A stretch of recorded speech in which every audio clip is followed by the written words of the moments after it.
At the beginning of the story, we want to go back a bit in the past. When they took little Edward Sabrero to the streets of the strange city, suddenly Edward acted as if he had returned to his home city, and they confronted him with people he had not seen before, and it was surprising here that he knew the name of each one of them and also greeted them as if they were his old friends. Here, tears flowed from his parents' eyes. So why, when they saw him, he rushed towards a middle-aged woman standing by the side of the road, shouting and saying, "This is my other mother." At this moment, the parents realized that a miracle had happened. She had reincarnated into the body of their son, Edward. Let's go back to the present again. Currently, Edward, who is not more than 5 years old, lives with his family in a suburb of Havana, Cuba, and he always talks about his other life, about the friends he met, about the things he did, and about the night he died. At first, the parents laughed when Edward, at the age of 3, told stories about 2 brothers named Mercedes and Jane, and about a beautiful mother with white skin and black hair. His mother used to tell his amazing father that the boy creates stories from his imagination. But as the days passed, Edward's stories about his other life accumulated. The stories are interconnected and connected to the extent that the family doctor, when he was visiting the house, listened to some of Edward's stories, and he became interested in the subject. So the boy sat on his knees and gently interrogated him. And here Edward spoke and said that his other mother was working in the hat industry.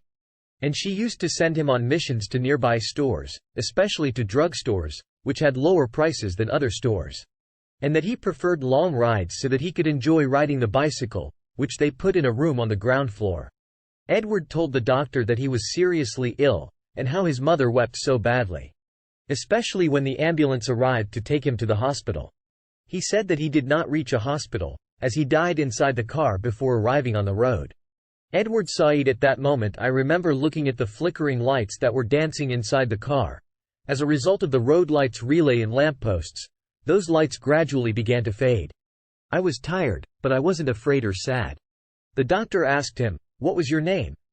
The boy answered, "Pancho Sisu, we lived on Via Campagnaro in New Vitas." Thus, the doctor found the first thread that would help him in examining this case. One weekend the boy's family made a trip to Elenavitas. And at one of the curves they came across a store selling medicines. The boy shouted, "Look, this is the store I used to buy from."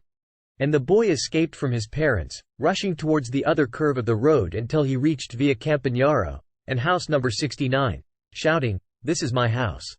Edward's father knocked on the door, but no one was home. The family, in a state of great excitement, returned to Havana, where the Association for Spiritual Research was contacted, with the aim of consulting him and asking him whether this case could be one of the cases of reincarnation of souls, and its transmission from one body to another in successive lives. Immediately, the organized study of the case began. The lady who lives in house number 69 was contacted. She said, yes, her child, Pancho, died precisely 4 years ago. When she was offered to help, she agreed.